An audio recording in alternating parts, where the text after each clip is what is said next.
Back to breathing again. Still, we're never going to leave this topic. All we're going to talk about in this entire degree is just more breathing stuff. I should get through breathing today. I'm hoping to get through breathing today. How many of you guys have like an Apple Watch or something that measures your heart rate? Pretty much everybody got something? What I want you to do, look and see where your heart rate is right now, and then just write that down.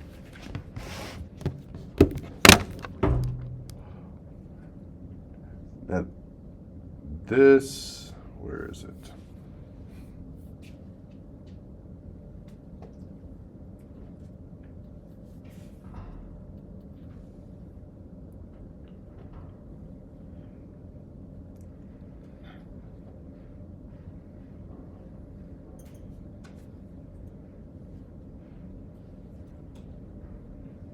This is wonderful if you have a heart rate, which we all do, and if you have a device that you're wearing that can measure your heart rate.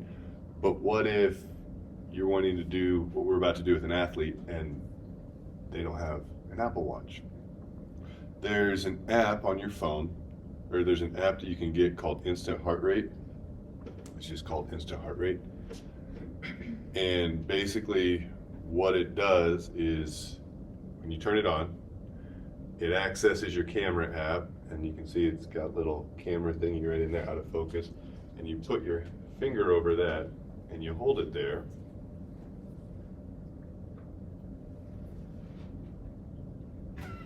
and it says detecting pulse, and it tells you what your heart rate is.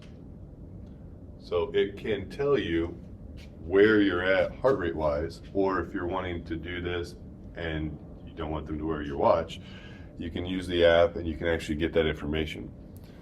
Because, now, not that you necessarily always want to do this, but we always talk about how, so far, for those of you that have listened to me talk for a year, how many times have we talked about using your breath and using breathing to calm things down, slow down the heart rate? Yeah, we talk about that. We talk about slowing the rate of breathing, nasal breathing, in and out through the nose, in through the nose, out through the mouth, and how that elevates the parasympathetic side of things, dials down the sympathetic side of things, the fight or flight response, and it ultimately brings about a little bit more calm and focused. But at the same time, if we're going to have a conversation from a performance standpoint, that's not what we want. And remember, when we talk about breathing, one of the first things we said in regards to breathing was it allows us to have access to the nervous system at a very low level, at the brainstem level, which lets us get in and leverage and manipulate the autonomic nervous system. The autonomic nervous system has two sides. The sympathetic side, which is freeze, fight, and flight, and the parasympathetic side, which is rest, digest, and recover. Well, if all we're going to do is leverage one side, we're not capitalizing on the other half of this. And there are times where we want to leverage the performance side of this.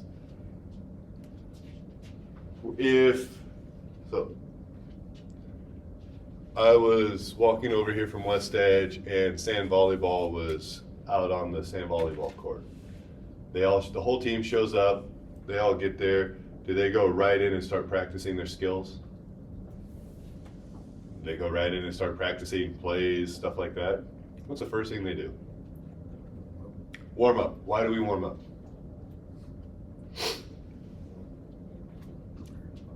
Prepare the body for what we're about to do. Get things warmed up, literally it's in the name, and ultimately, depending on which research you read and what you want to think, believe, whatever, decrease risk of injury because we've elevated temperature, increased blood flow, all that other stuff. Yeah, but what about warming up the nervous system? Have you guys ever gone to a cross-country meet or a track event and seen them do any kind of breathing exercises before they run to get their cardiovascular system up and running? Just found an entry point to help prepare the athletes a little bit better. because we can leverage breathing and our strategy for breathing to, again, manipulate both sides of the autonomic nervous system. Majority of what we talk about is about dialing things down, because people, from a rehab standpoint, if we're trying to control pain, if we're trying to create lasting change, we need to get them out of a state of sympathetic hyperarousal. We need to promote the rest, digest, and recover side of things when we're talking about it from a rehab standpoint. But when we're not talking about it from a rehab standpoint, that's not the only conversation that we need to have. We need to have a conversation about how do we leverage breathing to promote performance, to better prepare the cardiovascular system, and get us into a place where we have elevated that freeze, fight, or flight response to prepare us for the sport that we're about to take part in, for the activity that we're about to take part in. So, I mean, we've all seen those athletes. We've all gotten up. It happens in January, New Year. We have our resolutions for the year. 90% of them, I'm going to work out more. I'm going to run more. I'm going to go to the gym more. We've all had that moment. We've all gone to work in the morning or come to class in the morning, and we're just like, ugh, I'm not ready for this. And when you have class, that's fine. You can sit here and my jokes elevates you and you're ready to go. You can go to work and you struggle through it, and eventually, enough coffee, enough Oreos, and the day starts and you're ready to go. But from a training standpoint, from a working out standpoint, I just don't want to be here. From a practice standpoint, we've seen the athletes that are there and they just have no energy. Could be us at the same time. We can leverage that.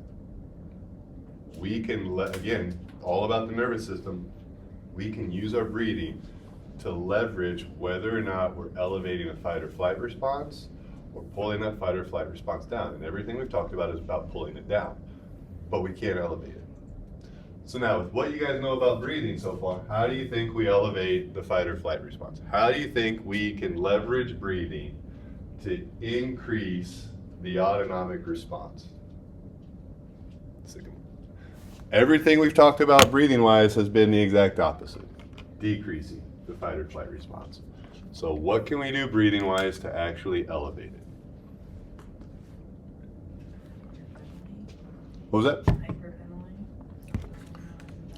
I don't know if I want to say hyperventilate. We can increase the rate of breathing. We can breathe faster, because when we talk about nasal diaphragmatic breathing, we're talking about slowing down the breathing process. We're talking about elongating the breathing process. So if we need to do the exact opposite, if that gives us a parasympathetic response, we do the opposite, that's going to give us a sympathetic response. So we want to increase the rate of breathing. What else can we do? Holding your breath do anything? That's a little bit higher level, like the actual breath hold. That's a little bit higher level.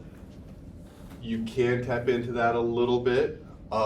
It's not as effective as just the inhale part, but the inhale and the hold, we can start to manipulate that, because when let's look at the opposite side of the coin. We're trying to dial down the autonomic response. We talk about focusing on the exhale and the pause. So if we want to elevate the autonomic response, we want to focus on the inhale and the hold. So now, the inhale and the hold, to fully answer that question, the inhale and the hold, that's kind of coupled with the increase in the breathing rate. If we have too much of a hold, we're not going to effectively increase the rate of breathing.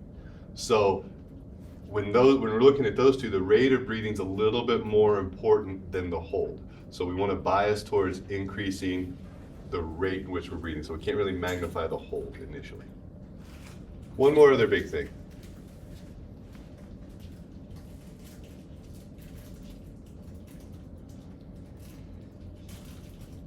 When we instruct our patients to breathe, what's one of the very first things we tell them to do different? Through their nose.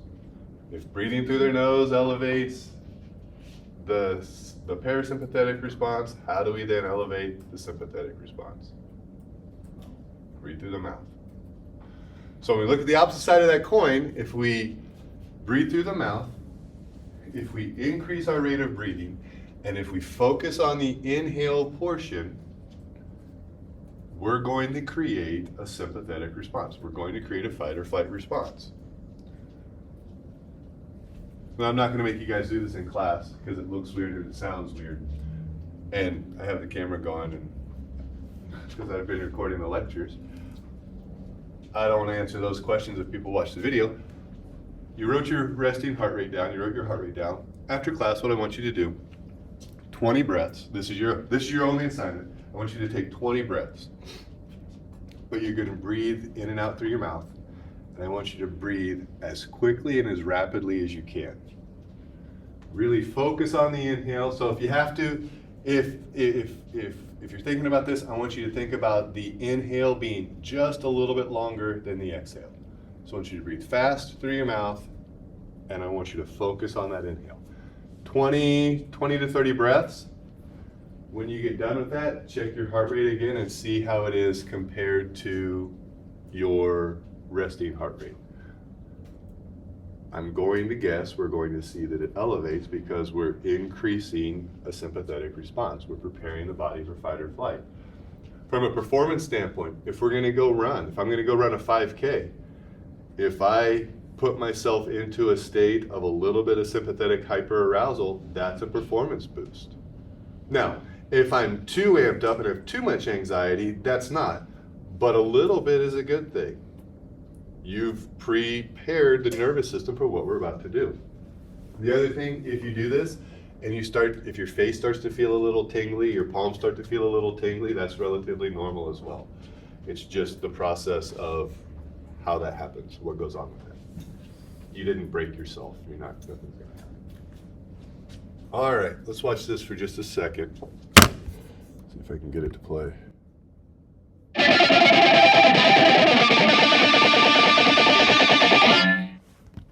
Billions of people suffer from stress, and there are tools to combat stress that involve things like meditation, breath work, good nutrition, good social connections, and avoiding all bad things in life. And while those are powerful, the problem is they require that people step away from the stress-inducing activity. By contrast, my lab and other laboratories have been very interested in developing tools that allow us to push back on stress, in other words, feel more calm in real time, meaning without having to disengage from the stress-inducing activity. The best way that I am aware to do that is called the physiological sigh. A physiological sigh is a pattern of breathing that involves 2 inhales followed by an extended exhale. Physiological sighs were discovered in the 1930s as a pattern of breathing that people go into spontaneously when they're in claustrophobic environments or in deep sleep when there's a buildup of a gas called carbon dioxide in the bloodstream. Carbon dioxide triggers the impulse to breathe. There are neurons in the brain that know when carbon dioxide levels have gotten too high, and when the levels get too high, they trigger inhale and exhale, or double inhale and exhale. Now, you can do physiological sighs voluntarily anytime you're feeling too stressed and you want to feel more calm. You do it like this. So it's a double inhale, and typically the first inhale is longer than the second, but the second one is still important to do. And then a very long extended exhale. Typically both inhales are through the nose and the exhale is through the mouth. That's the most effective way to do the physiological sigh. However, if you can't breathe through your nose or your mouth for whatever reason, do it all through your mouth or all through your nose. The second inhale is really important because your lungs are not just 2 big bags of air. They're 2 big bags of air with lots of little sacs, millions of sacs. And if you were to lay out those sacs, their volume is as big as a tennis court. And that allows both the intake of more oxygen, but also the offload of carbon dioxide. So when you do the double inhale, it reinflates any of these little sacs that have collapsed. And in doing so, it allows you to offload more carbon dioxide. So if you're feeling stressed in any circumstance, inhale twice through the nose and then exhale long through the mouth. If you want, you can repeat it a second or even a third time, but typically just 1 or 2, maybe 3 physiological sighs are sufficient to bring your level of stress and alertness down very fast and allow you to feel more calm. All right, I could have talked about that, but he did a better job. So again, another way that we can use breathing to, like you said, promote a measure of calm. It's an easy and effective way from a research standpoint. There's several articles out there that show that it's the quickest, fastest way to actually dial things down a little bit. And the recommendation is, like what he said, 2 to 3 sides at a time. The other thing as well, if from a performance standpoint, a basketball game, somebody gets fouled, they go to the free throw line, what does the coach tell them to do? Especially if there's a lot of pressure going on, it's the end of the game, they're tired, what's the coach tell them to do? What are they taught to do when they get to that point? Relax. What else? Sometimes what will the coach have them do when they get to the line? Take 1 or 2 deep breaths. I had a basketball coach that if it was in the second half of the ball game, it didn't matter what the score was. If you got fouled, all of a sudden your shoe was untied. So you go to the line. You go to the line before the ref throws you the ball. You bend down. You tie your shoe. You give yourself a little bit more time. Now you have to do it before the ref throws you the ball. And while you're doing that, take a couple nice, slow, deep breaths. Let's kind of get out of that up and down the floor, and now let's focus a little bit.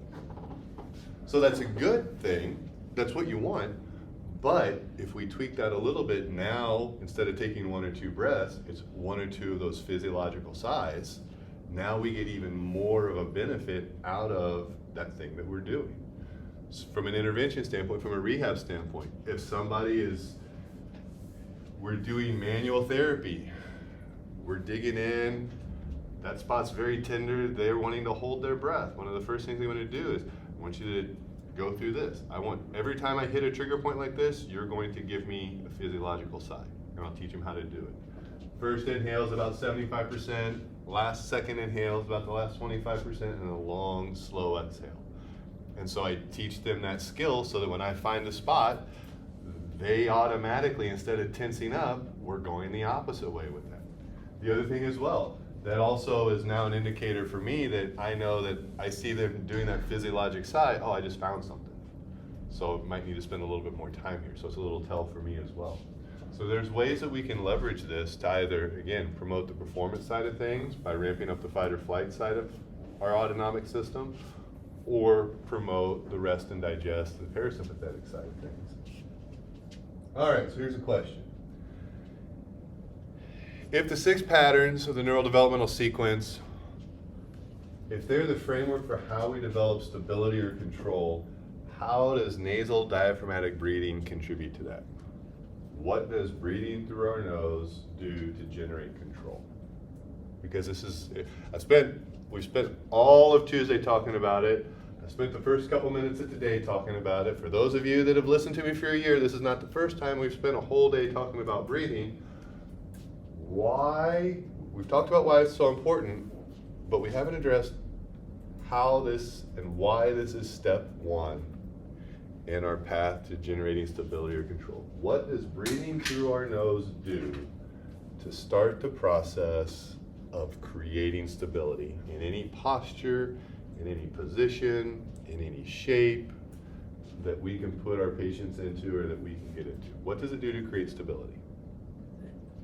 Help us bring the right amount of muscle tension? Very, very close. Be more specific when you say muscle tension. Like how much control? Of which muscle? The one you want to turn on? Which one?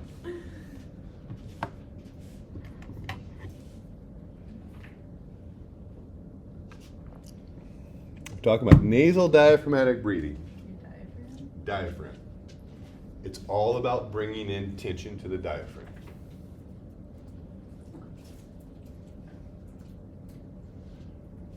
That is step 1. Your answer was correct, but it's not just the right amount of muscle control. It's not just the right amount of muscle tension.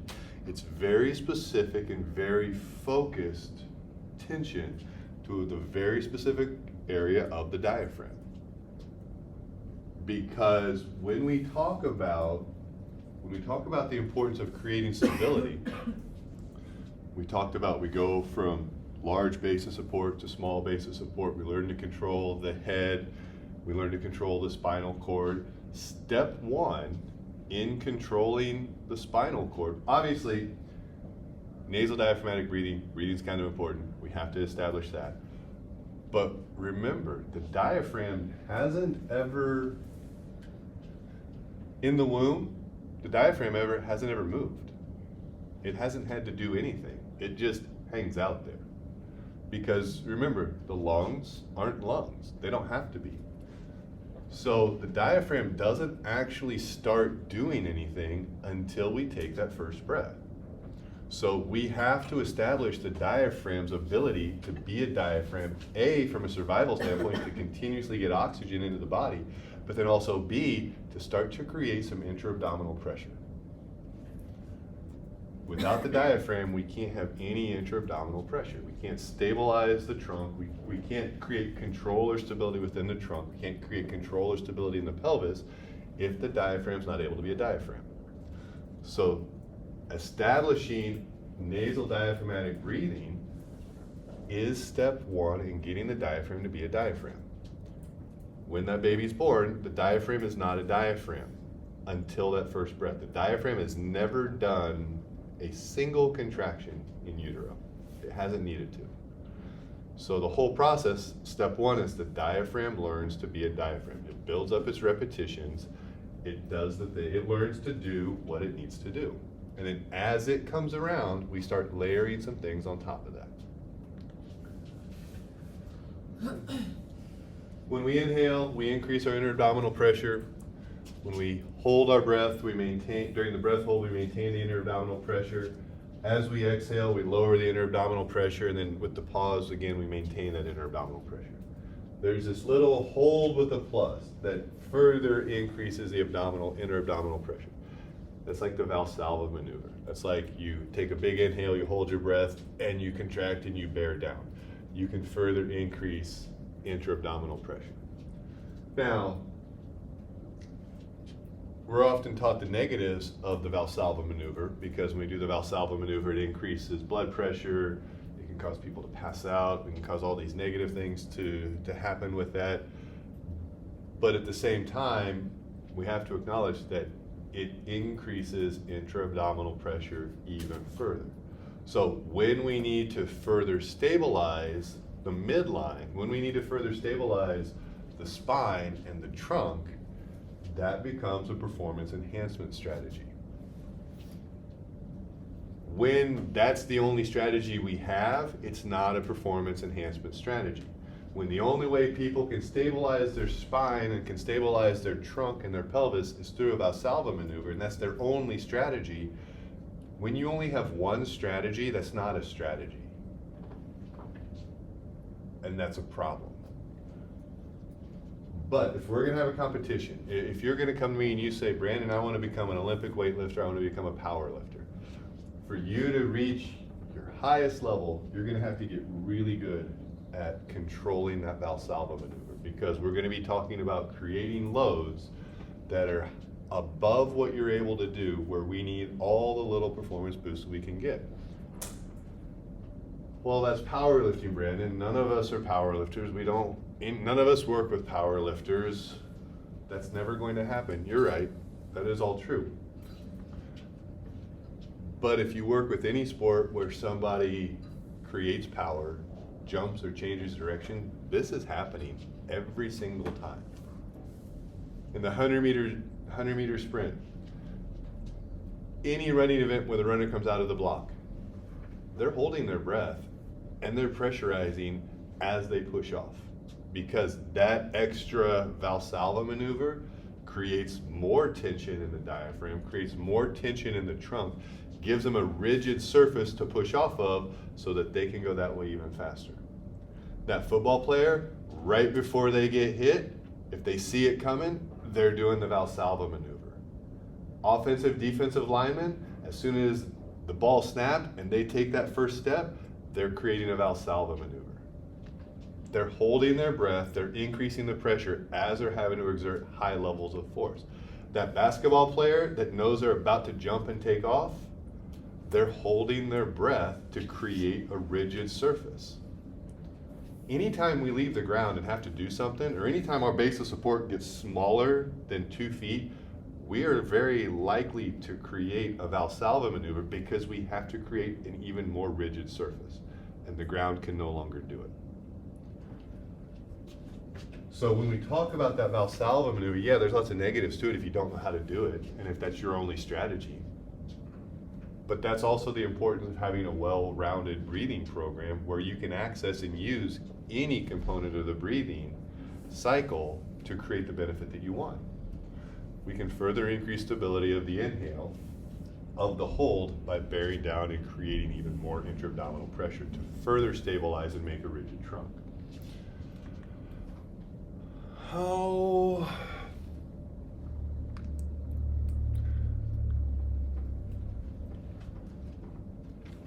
So on this one, this was one of the first slides. The neurodevelopmental sequence progresses external control to internal control with enough strength if. And the if is the very important part, because not only is breathing step one in creating stability and control, if you don't do this correctly, the sequence won't progress. That's why it's a neural developmental sequence. Infants do it, babies do it. When we're accessing this with the adults, we oftentimes don't do this. And we don't do this because, okay, it's just a breath hold, it's a breathing cycle, whatever, it's not that big of a deal. We write it off because it's so simple. But let's think about this. How often in rehab do we have a patient, do we have an athlete where it's a stability issue and we can't seem to fix it? If I have to choose between a patient with a mobility restriction or a stability restriction, I'm going after a mobility restriction 9 times out of 10. I have manual skills that can fix mobility restrictions. I can create tissue change that address mobility restrictions. We have lots of tools for that. Graston, cupping, the voodoo band, dry needling, A-stem, DNS. We have all kinds of different manual skills to work on mobility, but we struggle with fixing stability problems. And all those times that we're fixing stability problems, we go to single leg balance, eyes closed, we create lots of stuff and we want them to turn things on and turn things off. But I would venture to say that if every time you have a stability problem, you go back and watch them breathe and focus on the breathing, the stability problem will get better really quick. Because if they're holding their breath, if their only strategy to create stability is a Valsalva maneuver, they don't have a stability strategy. They have a Valsalva maneuver. And that's not the same thing. So we have to start this process with breathing. If we don't, you will not create stability. You will not create control. It will not happen. So how do we control the breath during movement? Oftentimes with those stability drills where we do it, my favorite is like we do the half kneeling stuff. We pick all these great exercises. We put them in half kneeling, we give them the band, we're gonna do some perturbations. You know, we want them to get down in half kneeling, and I'm not gonna get down in half kneeling because I have a tender knee, doesn't like the concrete. But pretend I'm in half kneeling and my hands are here and you just want them to hold their hands here and not move. And we give them perturbations and we're doing all of this stuff. Wonderful drill. I have nothing against the drill, it's actually a really good drill.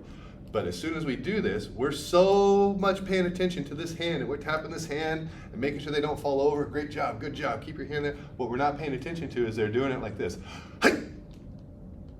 They turned it into a powerlifting competition. That's not a powerlifting competition. If you're doing the Valsalva maneuver, you don't have stability. Now, if we're doing the Valsalva maneuver when we're jumping, planting, cutting, running, lifting heavy weights off the floor, that's a performance enhancement. But if you have to do the Valsalva maneuver with the little red TheraBand, that's a problem. So, step one with this, as soon as you see your patient holding their breath, unless you're teaching them an Olympic lift, unless you have a high load on the bar, a heavy weight that they're moving, or you're asking them to jump or plant or cut, if you see them holding their breath, the very first thing you can do, the simplest thing you can do is quit holding your breath. When it gets hard, teach them to exhale. Teach them to inhale. teach them to do anything but hold their breath. Because as the diaphragm's moving, as the diaphragm's learning to move and not be rigid on a breath hold, as the diaphragm's learning to move, it's bringing the right level of tension to the table and to the equation. And everything else is having to learn to be stable as well. Everything else is learning how to control the situation as well. It's not just the diaphragm. And that's what we want. That's when we know that we've integrated breathing into the thing that we're trying to do. From a lifting standpoint, you go to any respectable weightlifting coach, and they're going to tell you that when the weight gets heavy, you're going to get to a sticking point. When you get to that sticking point, and you're going to be using a Valsalva maneuver. If I'm doing the bench press, the sticking point is going to be just an inch or two with the bar off my chest. Most people can get the bar off their chest, but then they can't finish the lift. That's just the natural sticking point in that range of motion. Any good coach, you're going to pressurize, you're going to create a Valsalva maneuver because we're talking a heavy load here. I'm going to create a Valsalva maneuver. I'm going to get to that sticking point. Now to get to that sticking point, I have to exhale. I have to slowly and perform a controlled exhale. And oftentimes, that will be enough to give just a little bit of a boost to complete that lift. Now, eventually, the weight's going to get too heavy, you're not going to be able to do that. But oftentimes, people fail those lifts well before they're at their max power strength output because they're not leveraging their breathing strategy. All the great weightlifting coaches are going to teach you this to breathe through that sticking point. The exception are when we're talking about the Olympic lifts, just because they happen so fast you're not going to be able to do that in those. But all of our other grind lifts, the bench press, the deadlift, the squat, we can exhale through that sticking point and it will actually increase our strength and allow us to move past that.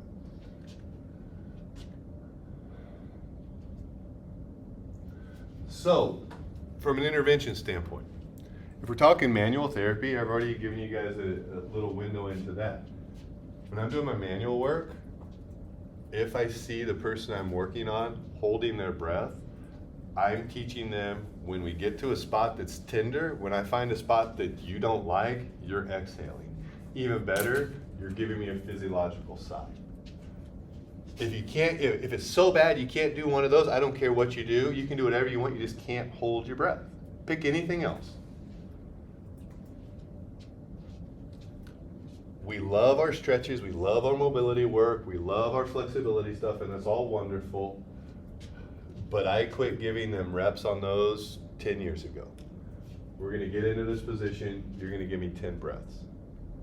And so what it ends up being is the wall active straight leg raise progression. That's just where they're laying on their back, heads down here, hips at the wall, feet are up on the wall. So kind of like a inverted wall sit. It's just step one of this progression. You're sitting there, I want you to sit there. I want 10 nice, slow diaphragmatic breaths where your exhale is longer than the inhale. And I want you to I want those breaths to be as long as possible. And now with that strategy, we're pulling them out of that fight or flight response. So we're going to remove some of the excess tension in the body, which is going to allow any of our flexibility work to be more efficient. Somebody's on the foam roll. How long do we have them do on the foam roll? You can't do reps on the foam roll. Wonderful. You find a tender spot, I want 5 nice, long, slow, deep breaths on that tender spot. And then move on to the next one. The couch stretch, you guys know what the couch stretch is? I'm not gonna say it's the greatest stretch on the planet, but it's arguably the greatest stretch on the planet. It's like a half kneeling stretch where you put your back foot up on something. I'm gonna have to do this where my knee's on the ground. So we have half kneeling. We've all done like our different half kneeling stretches, stretch out the hip flexors, all that stuff, wonderful. That's like the tip of the iceberg when it comes to actually stretching out the anterior part of the thigh. If you take that back foot and you put it up on something, this is the couch stretch. Why is it called a couch stretch? Because when it was Kelly Starrett, the one that popularized this one, he would do this stretch on his couch, so we called it the couch stretch. It stuck. So couch stretch, you're in this position. you can get a stretch in what, this is why this one is a little bit better than half kneeling. I like it a little bit better than half kneeling, the half kneeling hip flexor stretch, because I can get a stretch two different ways.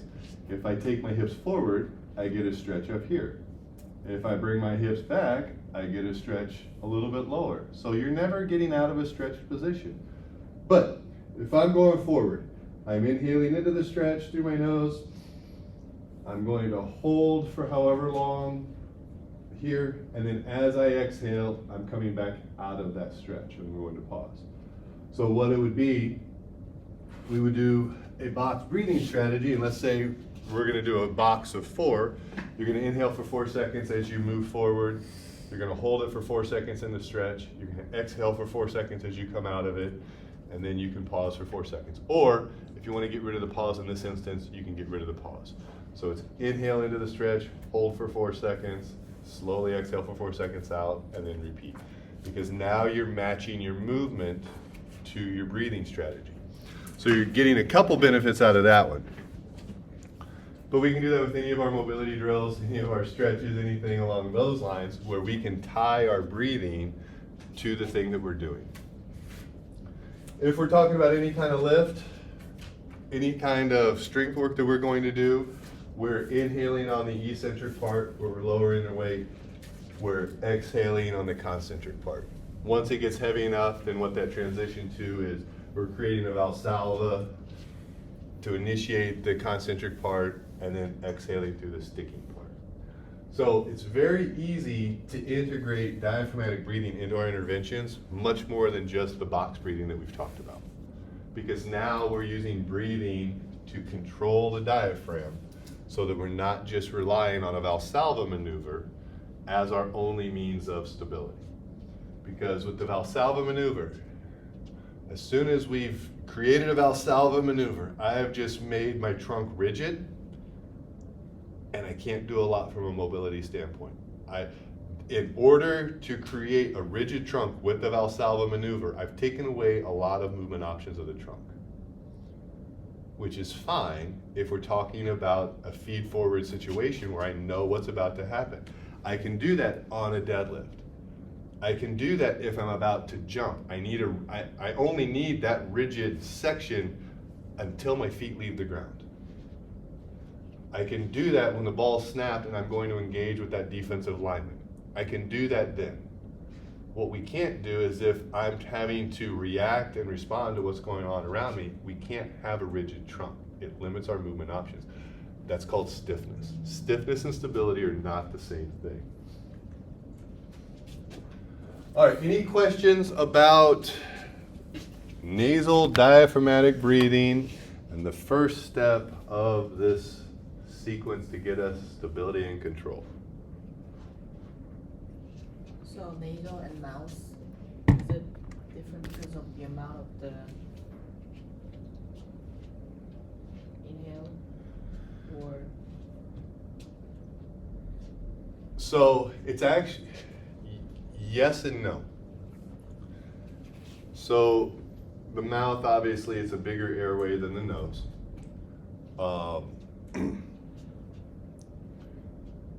When you inhale through the mouth, it actually requires, in order to open the mouth and in order to open the throat to where you can actually inhale the muscle, there's actually muscular activity that has to happen with that. So it's a much more active motion. That's why if you see people, that's why you see pediatricians all the time talking about the problems of mouth breathers, because their jaw hangs down, and if kids do that, it actually reshapes the jaw.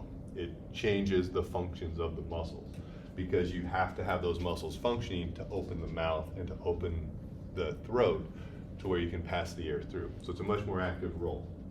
It takes much more muscular activity to do that. It takes no muscular activity because the nasal passages are always open, unless it's fall or spring and allergies are a problem. The mouth is actually a larger airway than the nasal passage. So when you inhale, there's less pressure, the air's coming in at a lower pressure than when you breathe in through your nose. And it seems backwards, but actually because of the rate in which you inhale, when you inhale through your nose it requires more force to do that, which is what stimulates the diaphragm to breathe, which is what stimulates the diaphragm to pull back. There needs to be just a little bit of resistance to engage the diaphragm. The nasal passages being smaller provide that level of resistance, allowing the diaphragm to then engage. When we breathe through our mouth, we don't have to engage the diaphragm because it's a much larger airway. The air, because it's larger, there's less resistance, less pressure. We can get by with a chest breathing strategy. You can't do that through the nose, when you breathe through the nose. A great example, you can do the same thing if you go to McDonald's, grab one of their straws, put the straw in their mouth, breathe in and out through the straw. You can do it. It takes a little bit more work. Depending on if you have the good milkshake straw that's super thick or the little bitty just normal people straw. The normal people straw makes it a little bit tougher to chest breathe through the straw, but a larger straw, you can still chest breathe. But if you really want to see what this is like, go to Starbucks, buy a coffee. Well, just go to Starbucks, get one of the little coffee stirrers, the little plastic coffee stirrers, put that in your mouth and breathe through that. The size of that, the diameter of that, it will force you to significantly engage your diaphragm, and it'll also likely create some panic in you by about the 5th or 6th breath because of how slow you have to breathe with that. So when you breathe through the nose, because of the pressure differential, because of the size of the airways, nasal breathing forces the diaphragm to work, mouth breathing doesn't. And then also the last benefit of breathing through your nose, you create in your sinus passages, when you inhale, you get a release of nitric oxide into the lungs. Nitric oxide, bronchodilator, it increases the airway passages, it increases the diameter of the passages, so it makes airflow a little bit easier. Which is one of the reasons, you don't get that when you breathe through your mouth. So if you're congested, it actually, if you breathe in and out through your nose, even if you can only just get a little bit of air in and out through your nose, if you breathe in and out through your nose, it will actually create a release of nitric oxide and it will actually open your airways up as opposed to breathing through your mouth. So next time you're congested, you're welcome. You don't get any of those benefits by mouth breathing. And again, mouth breathing, you don't have to use the diaphragm, and that's the biggest part of that. So and that's where there's a different, when we talk about breathing, when we talk about why that infant breathe, there's two, if we go back to what I said just a little bit ago, they have to they have to engage the diaphragm to get air into the lungs from a survival standpoint. The infant doesn't have any other options. There's no other way for all of those accessory muscles to develop quickly enough to the point that they can function for that baby to be a chest breather. Their only option for survival is the diaphragm. Adults, we bring a fully developed muscular system to the table. We can use these other muscles to breathe. We don't have to just solely rely on the diaphragm. And again, as adults, there are times where we're going to breathe out of our mouth. High level performance, when we get to maximal cardiovascular output, you're going to have to breathe through your mouth just so that you can exchange enough carbon, just so you can blow off enough carbon dioxide and pull in enough oxygen in the very short amount of time you have to do it. The problem is that's for maximal level cardiovascular output. Walking up the stairs isn't maximal level cardiovascular output, but people go straight to a mouth breathing strategy because we can. We have the musculature to do that. So we can breathe with our chest and survive, but when it doesn't engage the diaphragm, we don't have stability, because the other component of nasal breathing is the stability aspect that it brings. It's got survival components and stability components. When we chest breathe, we survive, but we lose the stability side of things. And as physically mature individuals, we have that option. It's not a good option. Other questions or anything? All right, let's talk about head control. So just like last time, take 3 minutes, write down everything you know about head control, and we'll see if it takes you guys the full 3 minutes to write down all you know about head control.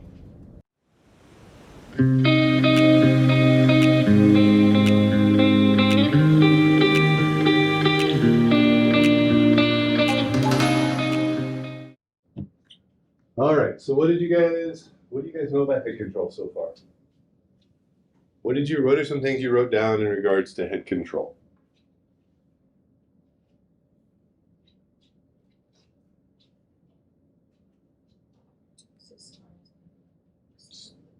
Stabilize the C-spine, stabilize the cervical spine. What else? Increase it sensory input. You get more sensory input. You can see your surroundings and stuff. Is that what you're talking about? Yes. Our ability to control our head allows us to get more sensory input. What else? Is that about it? Anybody have any other weird things that don't fall into that? Yes, I would just a giant lump that into the sensory input because of the inner ear. Yeah, I mean, when we talk about head control, there's actually quite a bit going on with the head when we talk about the head control. Controlling the head and neck isn't just our cervical ranges of motion. It's not cervical flexion, extension, all of that. We need cervical range of motion, but controlling the neck isn't just cervical range of motion. Because where the head goes, where our ability to control our neck and move our neck and point our head in the right direction, if we think about our senses, vision, hearing, taste, smell, touch is the last one. Of those 5, where are 4 of them? In the head. The only one of those senses that doesn't exist in the head is touch. And when we talk about touch, all we have to talk about there is the sensory homunculus, how important the feet and the hands are. Third area, around the lips and the mouth. So even with that, it's still ranked the head, where the position of the head still ranks very high in the quality and the quantity of sensory input that we get. So when we talk about head control, yes, it requires our ability to move the neck, but what it provides isn't just neck range of motion, it provides a significant amount of information to our nervous system about our surroundings. So we have to keep in mind that when we're talking head control in regards to why is it number 2, we talked breathing was number 1 because it establishes the diaphragm. Head's number 2 because it allows us to improve and get more and get better sensory information. If you remember back to the postures, one of the things that we talked about in every posture from prone forward, starting with prone, was we got our head just a little bit higher to get a little bit more sensory information, to expand the world around us. We can see more, we can hear more. So when it comes to head control, one of the most important aspects of head control is the sensory input that it provides to us. One of the most important that we don't necessarily give attention to is we're constantly maintaining a level horizon.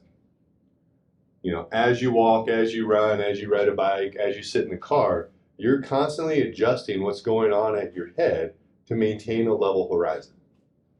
Next time when you walk into your car, when you walk into your car, you don't have to do this, but just tilt your head off to the side just a little bit, and it'll make a big change. I have all these. Every time we talk about one of these things, I have a great story to tell you. I had this one patient.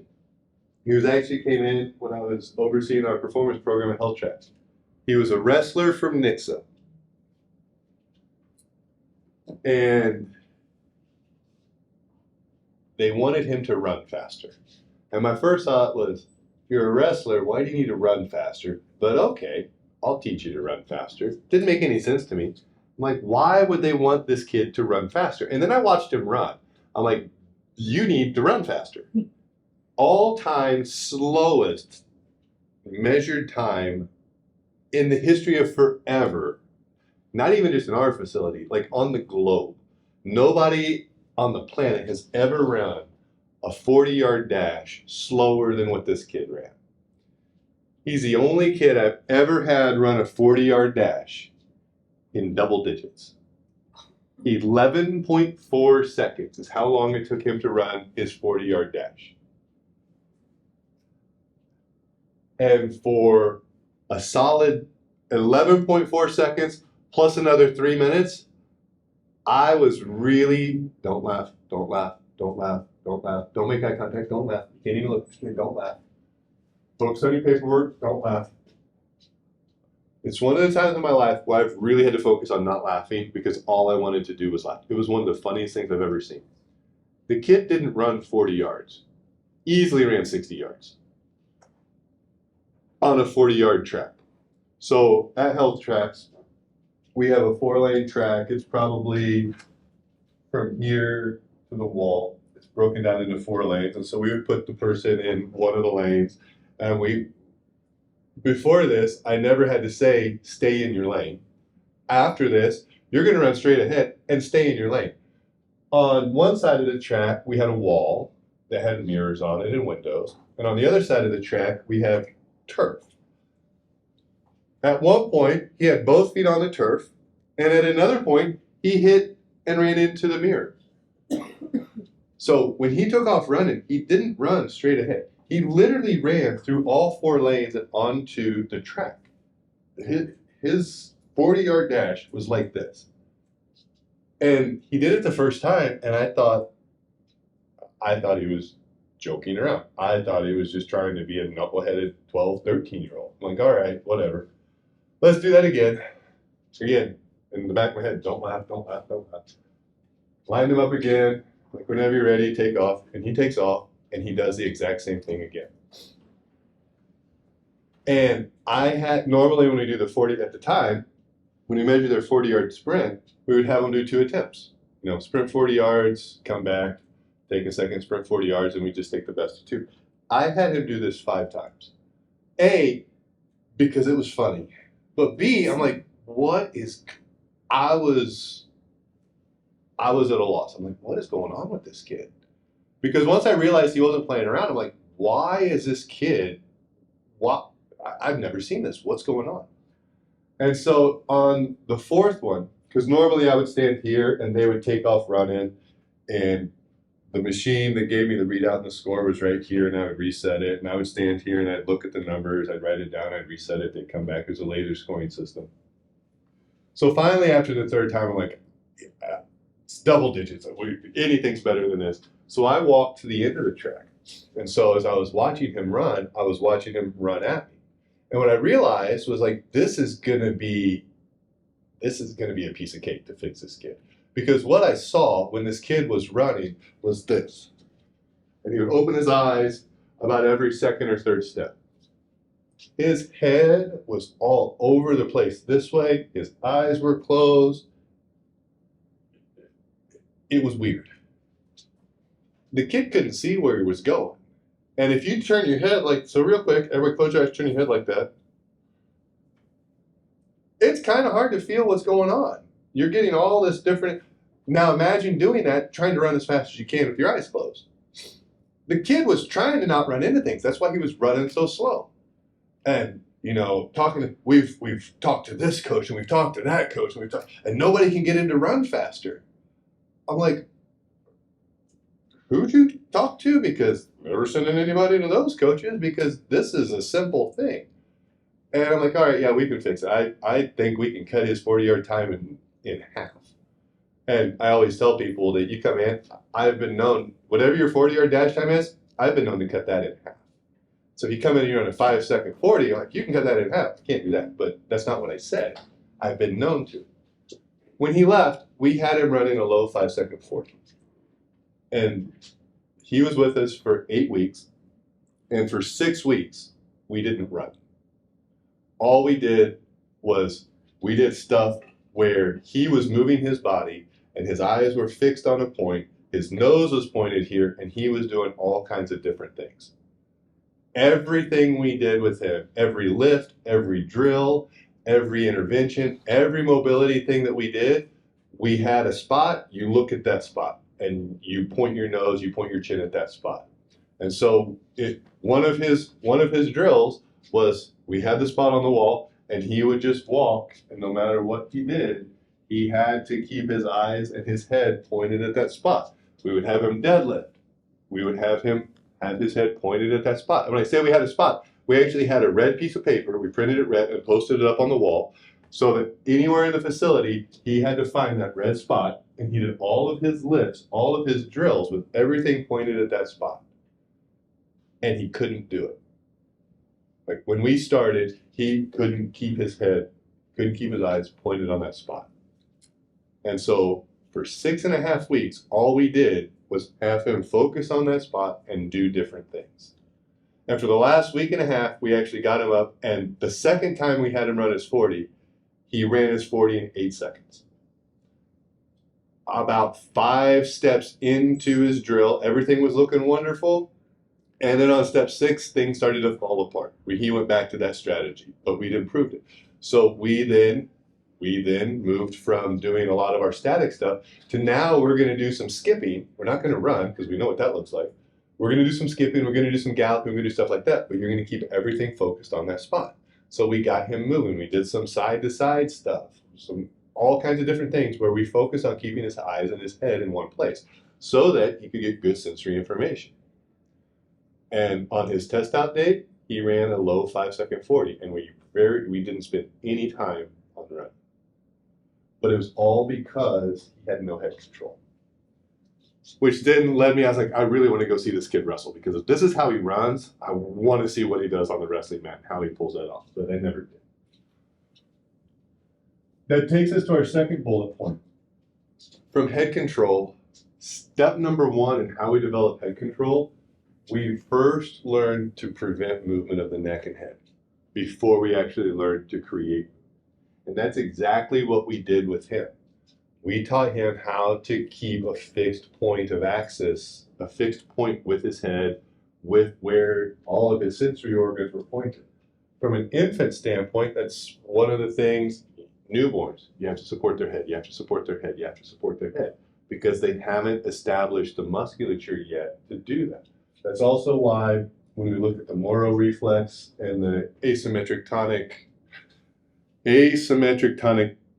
neck reflex, when both of those are engaged, it creates rigidity as a reflexive action to prevent damage to the cervical spine, to the spinal cord, because they don't have the actual conscious control of the musculature yet.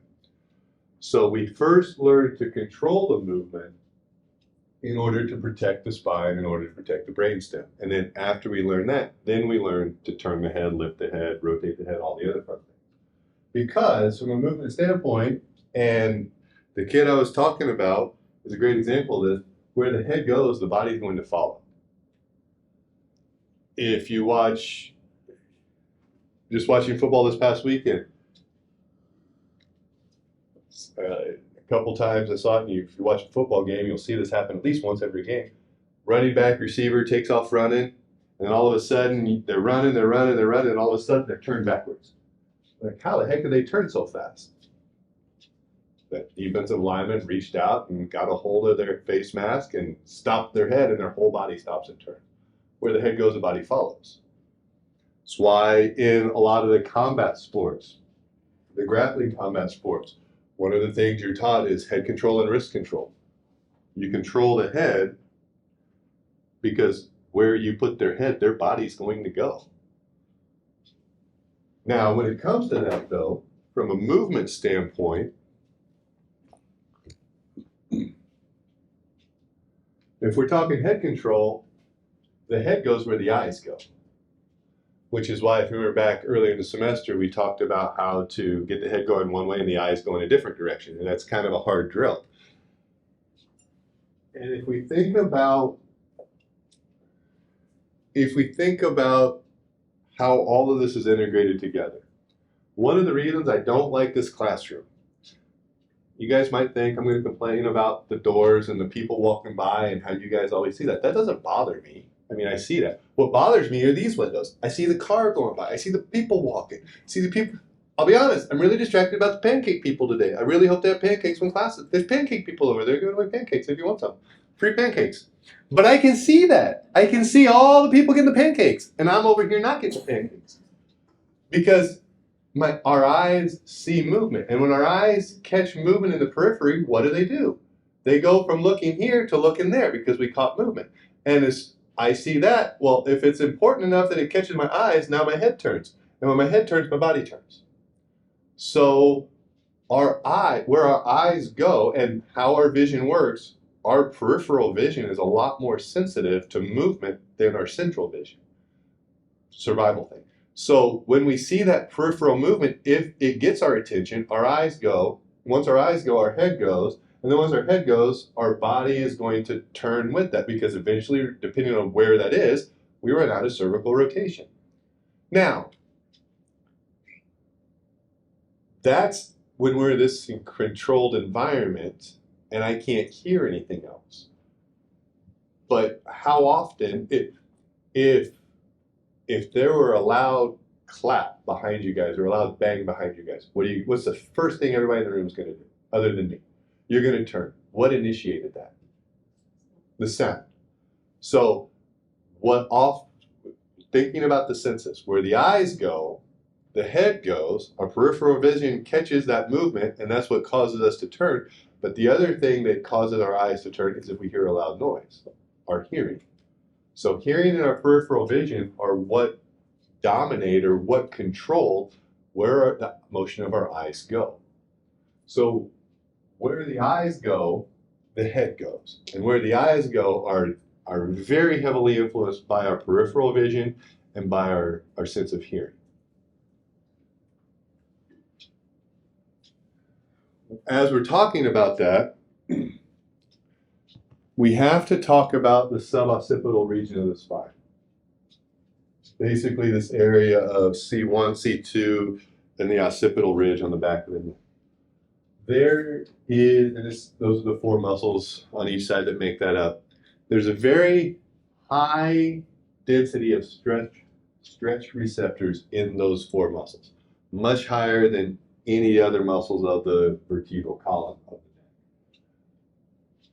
Because, and those muscles heavily influence the superficial backline, and we'll talk about that a little bit more when we get there.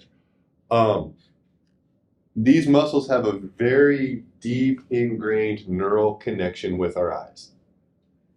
And the whole process we just described, we see something over here in our periphery, as soon as our eyes start to move in that direction, these four muscles start to adjust their tension to prepare the neck to move that direction. So just you look up, and those muscles are generating enough tension to prepare the cervical spine to look up. Because we move our eyes what I want you guys to do is start with your head straight ahead.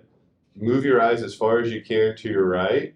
But if you want to see further, how do you continue to move? How do you continue to go? You turn your head. So if we see something, our eyes can only go so far. For us to continue to open up our visual field, we then have to be able to turn our neck. We need that to be ingrained. We need that to happen perfectly timed seamlessly. So as soon as our eyes start to move, the tension within these muscles start to prepare the neck to move in that direction. Those four muscles aren't big muscles, they're not strong muscles, but they're very fast muscles. That's how all stabilizing muscles work. They're very fast. The timing is perfect. So as soon as our eyes start to move, those muscles are starting to prepare the neck to rotate so that our rotators of the neck can move our head that way. And it doesn't matter if we're talking rotation, if we're looking up, if we're looking down, where our eyes go, those muscles are preparing our neck to move, which goes back to how ingrained our neck and our head control is into our sensory input. The eyes orient the head orients the body. We oftentimes see, again, problems with how we coach this. And this is one of the big mistakes we'll see in high school weight rooms. We're setting up, I'm going to do a back squat, got the bar on my back, everything's nice and tight, I'm going to be using a Valsalva maneuver, and I'm probably going to start to lift with a Valsalva maneuver because I'm doing a back squat at the high school weight room. The next cue most novice and inexperienced coaches give, it's a correct cue, the timing of it's wrong, is before I squat down, you want to look up. Why does that not make sense? Why does that little cue of looking up completely change movement? Because if my eyes are going up, what's my neck preparing to do? What motion? Flexion or extension? Extension. So my eyes are up. I'm preparing my entire body with that singular movement of lifting my eyes up. I'm preparing my body for extension. And what's the first movement? Flexion. So the sensory input from 4 of my senses are telling me flexion or extension. And the sensory input from my touch receptors is telling me flexion. So I'm getting mixed sensory input. Well, guess if we get mixed sensory input, think back to the brain. The pictures of the cortex and how much brain space is devoted to sensory input. If I'm getting mixed sensory input, which system is my body going to default to as being the correct one? Which one has the largest amount of real estate in the brain? What was that? Vision. So if I'm getting mixed input from what my eyes are telling me and what my touch receptors are telling me, I'm going to default to what my visual system is telling me. So my visual system is telling me I'm extending right now, but everything else in my body is telling me I'm not. We're getting mixed signals. Mixed signals aren't good in relationships, and mixed signals aren't good in movement. Only creates problems. So that singular cue of looking up creates all kinds of problems. Now, that is a correct cue, but you don't want that person to look up until they're in the bottom of the squat and they're having to extend. So when again, high-level lifting cues, if I'm teaching somebody how to squat, we're talking powerlifting, as soon as you get to the whole of the squat, as soon as you get to the bottom of the squat, before you initiate anything, I want your eyes and chin up. Because then that prepares the body, sets the stage for us to fully extend. But it's the timing of that cue, not eyes up and flex at the same time. So that's what we see it from a lifting standpoint. But how often from a rehab standpoint do we do something very similar? Single leg balance. How often do we have people do single leg balance and their eyes go right here? The natural tendency is I want to see the ground to get as much input about what's going on here as I can. Really what we need to do is keep their eyes up and maintain that horizon. Because as soon as they lose that visual horizon, I don't know where the horizon is. I've lost that sensory, that marker. Now it's a lot harder from a balance standpoint. Or we have them close their eyes. So again, how we control the head and the neck is going to have significant input on all of our control type activities, all of our stability type activities.